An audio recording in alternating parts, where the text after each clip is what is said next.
Hi, I'm your host, Marsha Florence, and today our show is PFLAG Detroit, Parents, Family, and Friends of Lesbian Gays. Hurry back and join us.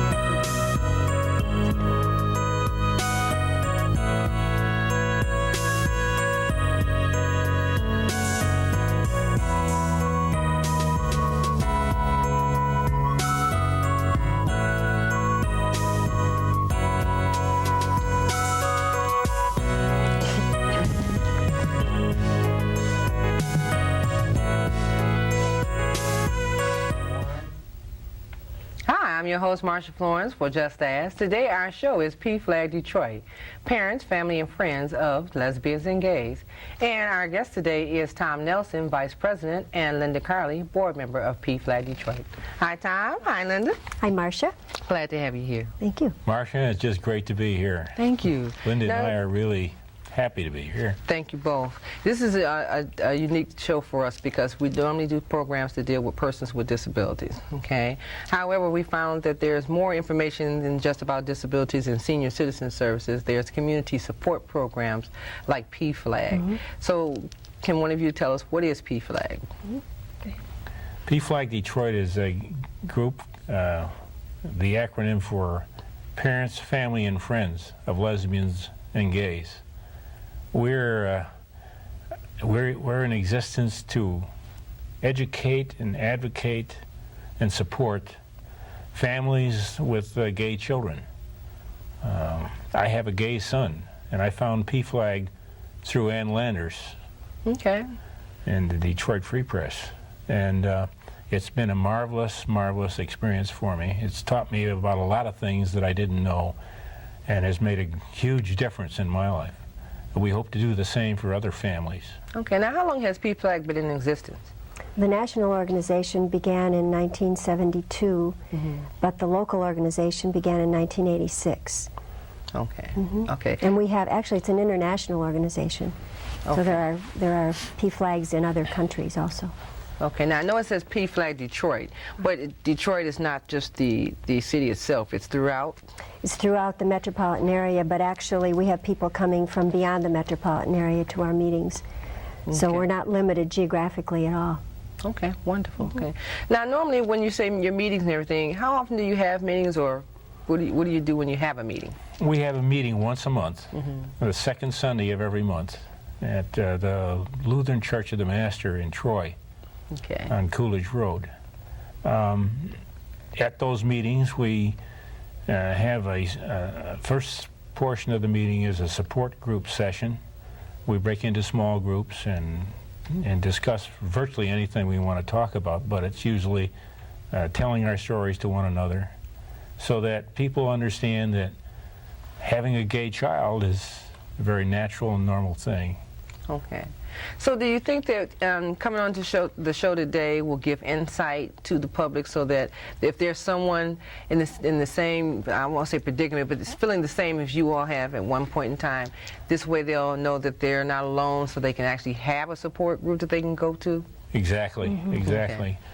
Our meetings are open to families and friends. That means we have mostly parents come, but also gay and lesbian children and transgendered people also. And after our support sessions, we have a brief social gathering, and then we usually have some type of program where we usually have a speaker come in and talk to our group. Okay. If I could add to that, Marcia, when new parents come in, we have a special group for new parents so that they're in a group only with parents. They're not in a group with lesbians and gays where they might feel a little uncomfortable asking questions or expressing themselves freely. So the new parents group is separate from the other support sessions. Okay. Now, within the new parent group, Linda, does that mean that I'm coming in for the first time and I'm actually getting introduced to other parents? Right. Okay, so that will give me a chance to relax and feel more comfortable with asking other parents how they feel and how they are from the beginning of finding out about their children to now? And people come from all different positions. Some people come in, some parents come in and they're just, you know, they're basket cases, and that's how we were when we first came to PFLAG. But other people now, since it's not quite as difficult for parents and for gay and lesbian children in society today, a lot of parents come in and they're ready to accept, but they just need the support of other people. They need to know they're not by themselves. Okay. Well, I think it's a good program because in actuality, when you know, many years ago, people had to always hide themselves or, you know, live a false life just to make sure that they could exist amongst society. And now we have a lot of things open to us, and it gives the children and the parents the relief of knowing that they don't have to hide, you know, as bad as they did before, or shouldn't have to hide at all. Well, I remember the first time I went to PFLAG meeting. I really didn't want to go, but my wife dragged me kicking and screaming. And when I got there, I wanted to hide, and it was very difficult for me. But within a very short period, I realized, my goodness, there's a lot of people like me. That's right. And I was very quickly very comfortable, and I began my learning process. Okay. And you know, though we began as a support group for families and parents, a lot of gay and lesbian people come to our meetings because maybe they don't have the support in their own families, and so they come for the support that they get at the meetings. Okay, well, I tell you what, Linda, in time we're going to take a commercial break, and we're going to come back with some more good information about PFLAG Detroit. Hurry back and join us. How you guys feeling? Yeah, well, I mean, how are we doing? Fine. Mrs. Abruzzo, I'm Ed McMahon, and we're signing up people for... Yes, I am. Yeah. Miss Murphy, Ed McMahon. We're starting up... No. Dreams really do come true. Dinero. No. Yes, Ed McMahon, see. Ed McMahon. Yes, Ed McMahon. We're having our first Ed ever... McMahon. Yes. Tuesday night at the high school. We're starting up the neighborhood watch in this area, and here's all the information. Stevie, get down here, please. No, it's just 5, 6, 7, 8. No tango dinero. Neighborhood watch. We're having this neighborhood watch, the first one. Right. I'll come back. Bye-bye. Bye-bye. Thank you. Start a neighborhood watch. It's just one of the many ways you can help make America stronger. To find out how, call or log on for this free guide. And welcome back to the show. For those of you who are just now joining us, we're here with PFLAG Detroit, the president himself, Vice President Tom Nelson, and board member Miss Linda Carley. Now, we left off with some good information here in reference to what PFLAG stands for and everything. But what is the mission of PFLAG? Linda.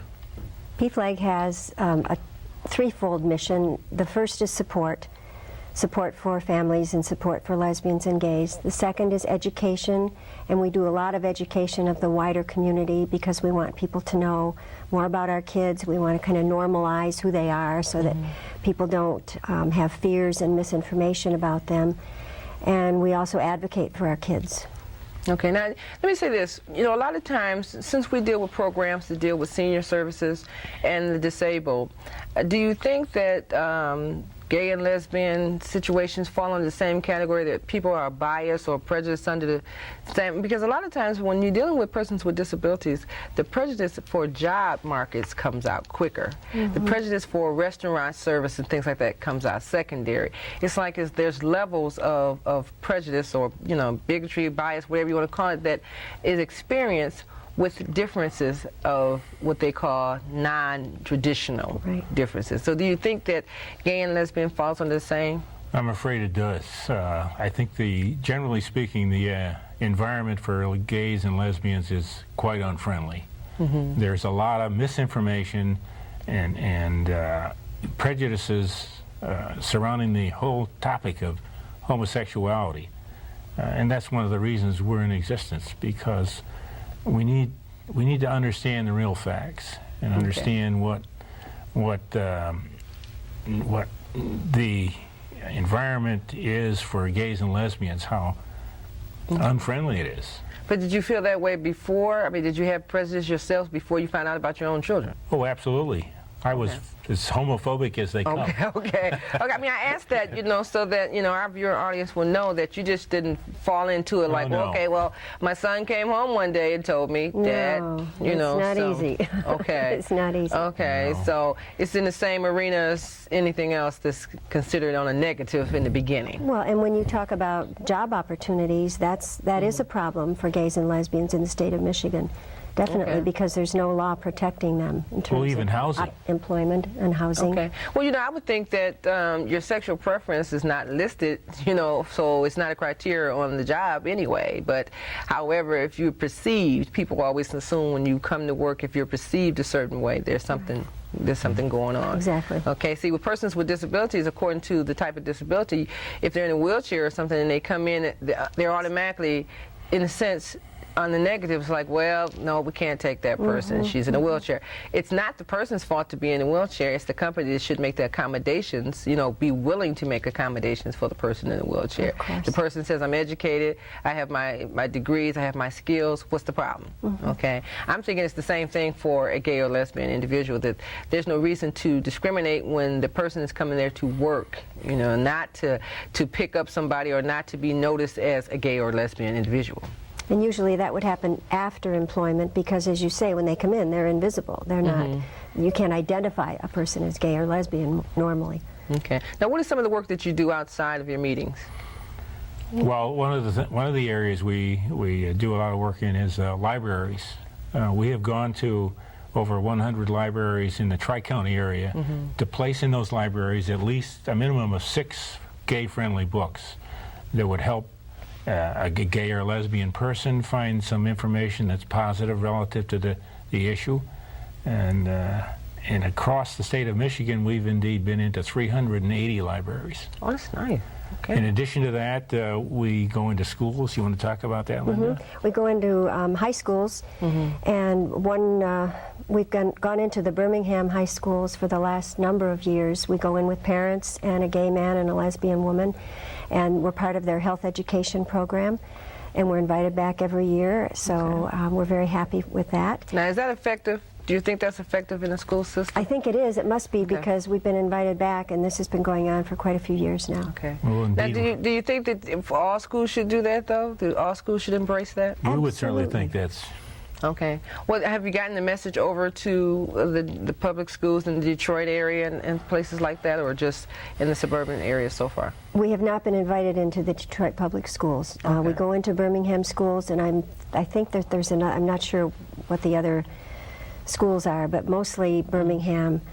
We have another program that is not in the schools. This is a more focused on church people, and we go into churches. We've been into over 30 different churches now. It's called Putting a Human Face on Homosexuality, and that is a program. It's just a panel presentation. We go in as parents and with a gay man and a lesbian woman, and we just tell our experiences. We don't try to preach to anybody. We just try to kind of humanize who we are and let people know that we're just like anybody else. And you certainly are. I don't see any reason. I mean, here at Just As, we're not judgmental.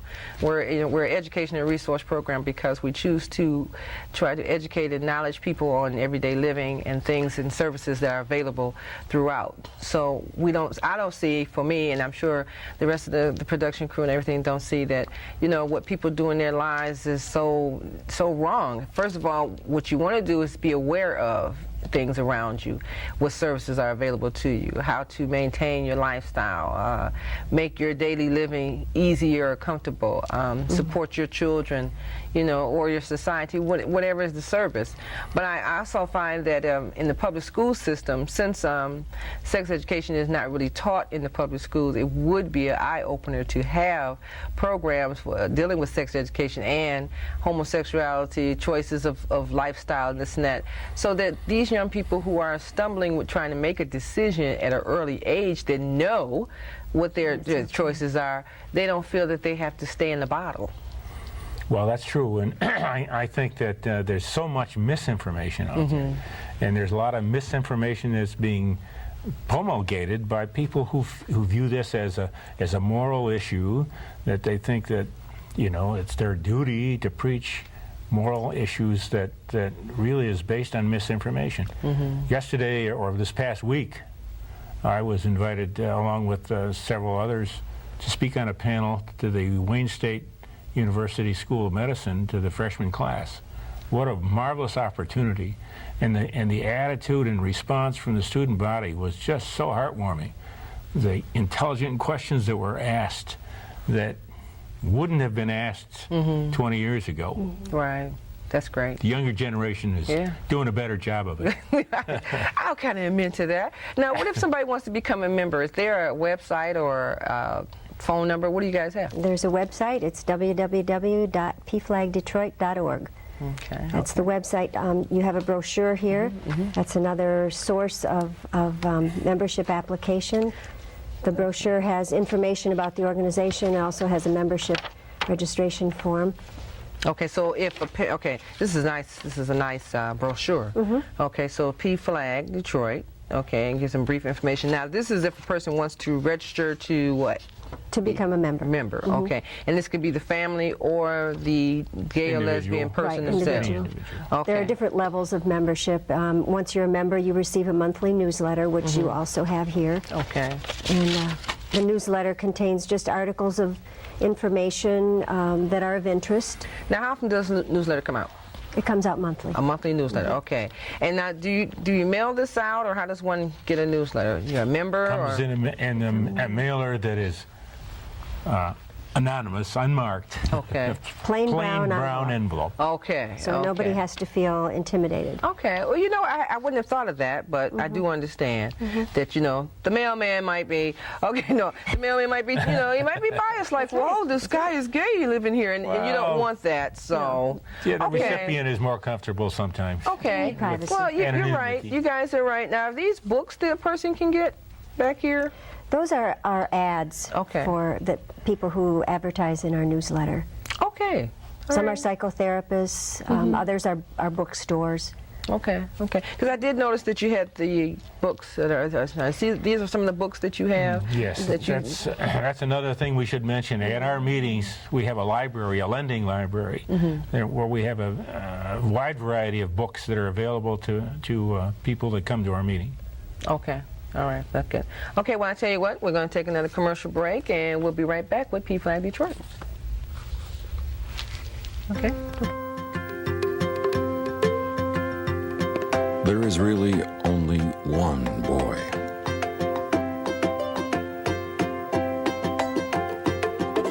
One girl.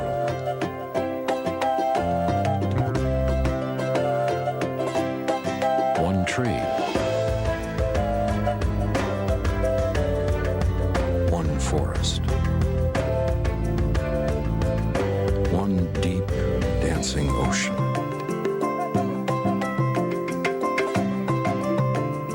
One mountain calling. One handful of sand through our fingers. One endless sky overhead. And one simple way to care for it all.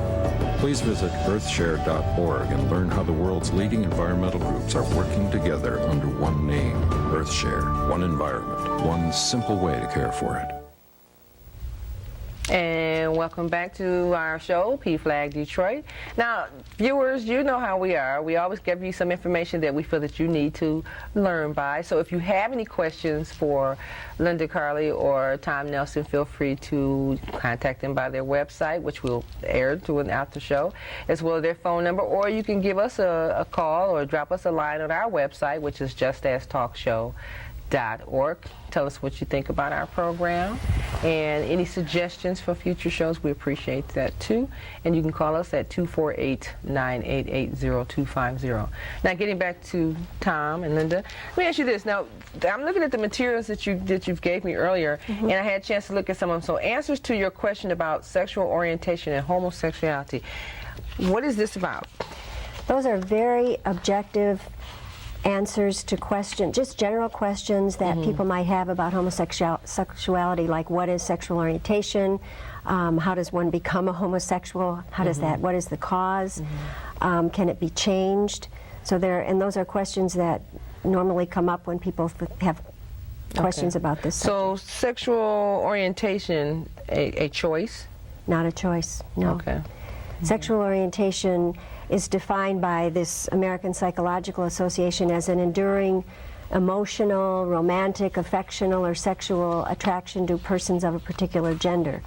Now, they recognize 3 different types of sexual orientation: heterosexuality, in which people are attracted to persons of the opposite gender; homosexuality, where people are attracted to persons of the same gender; and bisexuality, where people are attracted to persons of either gender. Okay. Okay.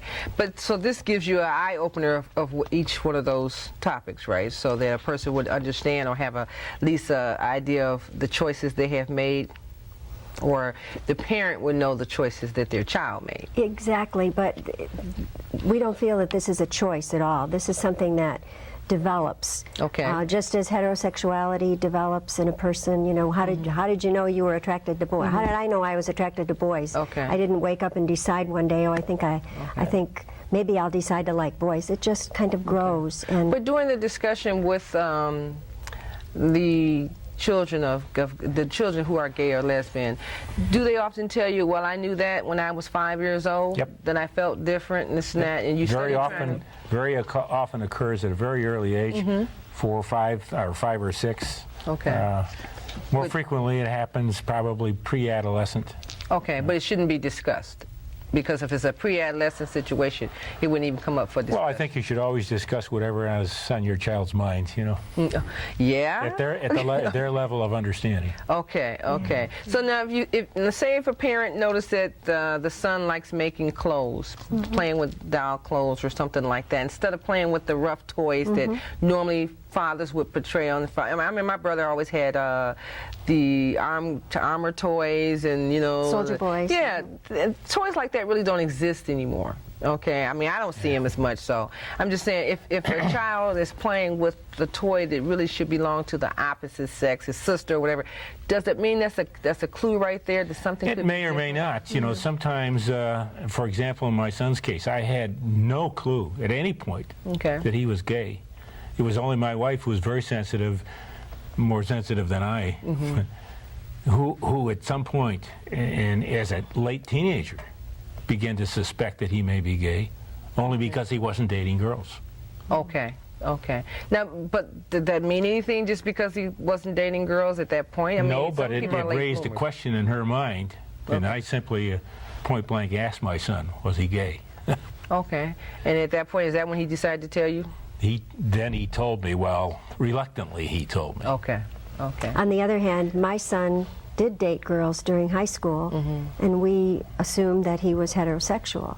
But he dated girls because that's what everyone else was doing. Okay. So trying to fit in. Right, okay. So that's the cover. Okay.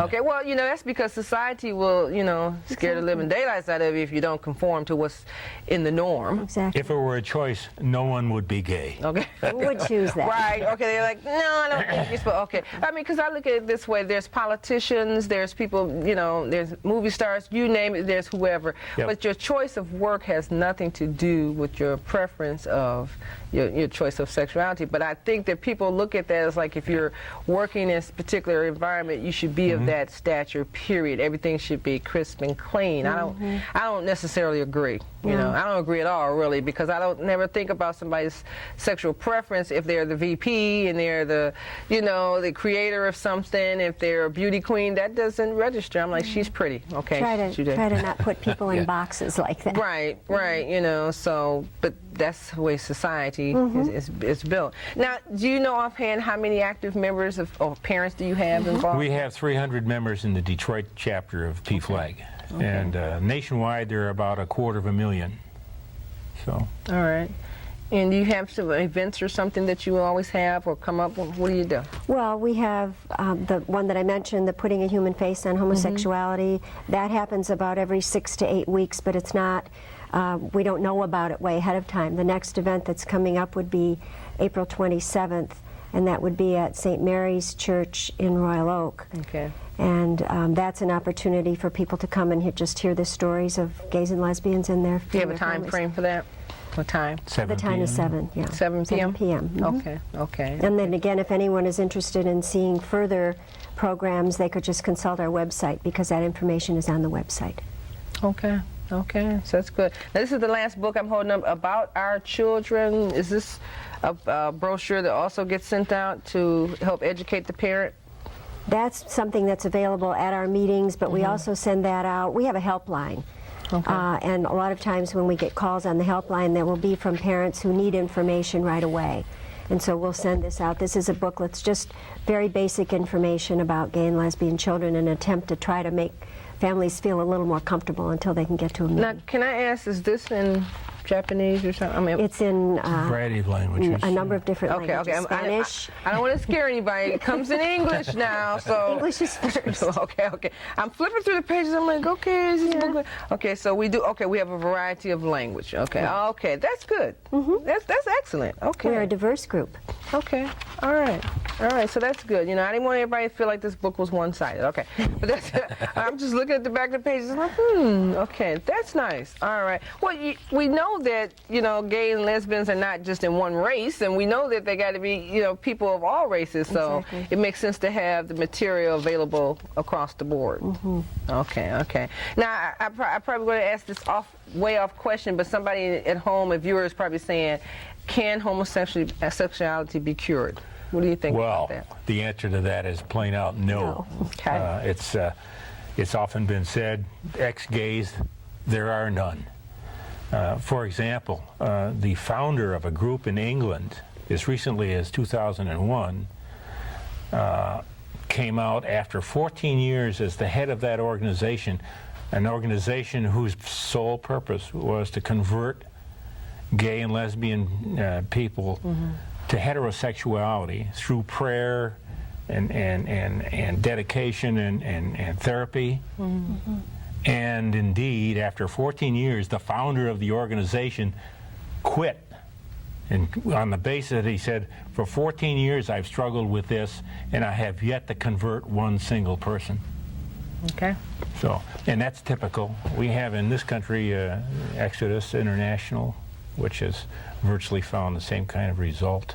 Okay. I won't go into details on that, but Okay. How about volunteers? Do you have people who are interested in volunteering to be in your support group? Is there any organizations that help you out? We have volunteers within our group who participate in various activities. We go to conferences. We go to there's something called Pride Fest, which occurs in Royal Oak in June. Okay. And then there's an AIDS walk, which we participate in September in Royal Oak. So there are a lot of different volunteer opportunities. We welcome people to speak at our Putting a Human Face presentations. Okay. Now, if somebody want to volunteer for you all, what should they do? How should they contact you? Come to that website, give us a call. come to that meeting, Marcia. Okay. What's the website The again? website is www.pflagdetroit.org, and the phone number, the helpline or the business line, is 248-656-2875. Okay, okay, so that's good. Okay, so we want to know that, you know, if someone gives you a call or whatever, please let us know how, you know, if we can support you in any way. Like I said before, we're an informational program, so we like to make sure that people are aware of services that are Now, available. you're welcome to come to our meeting. I would love to. We'd love to have I'd love to. Look, don't be surprised if I show up on April 27th. Okay, so. I mean, you don't have to be gay, you know. No. Or, I'm not sure that we said that our meetings are held the second Sunday of every month. Okay, second Sunday? Come rain or come shine, second Sunday, 2 o'clock. Okay, 2 o'clock. 3333 Coolidge. Okay. And we mentioned that it's located at the Lutheran Church of the Master. We're not affiliated with the church, we just meet there. Okay, okay. They're kind enough to open their doors to us. That's wonderful. Okay. Well, we do know, you know, because I'm not. When you said Lutheran Church, I'm like, okay, I should ask a question about the church, but not necessarily. Okay, but we're good to know. Well, I tell you what, Tom and Linda, thank you so much for coming to inform us about PFLAG. All right, and you, Marcia. Don't be surprised if I show up at a meeting. Okay. I will look for you. Okay. So hopefully we'll help you get the word out. Great. All right, and please come back and join us and let us know of any other support organizations that would like to come, and we will definitely have them on as well. Do that. Thank you, Marcia, so for much. asking. All right. You're welcome. Okay. Well, ladies and gentlemen, you know who we are. We're Just Ask, and any questions that you have, you should just ask us, and we'll see if we can answer it for you. Don't forget, this is our new season for the Disability Magic Makeover. Please check out the website for any information dealing with the Magic Makeover, or contact us at 248-988-0250. I'm your host, Marsha Florence, and what do I always say? If you know someone with a disability, or if you just have a general question, don't be afraid to ask. Just ask. I'm your host. Thank you. You are smooth. Thank you. Very smooth. It just kind of floats right through.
Sure, when the gates come down.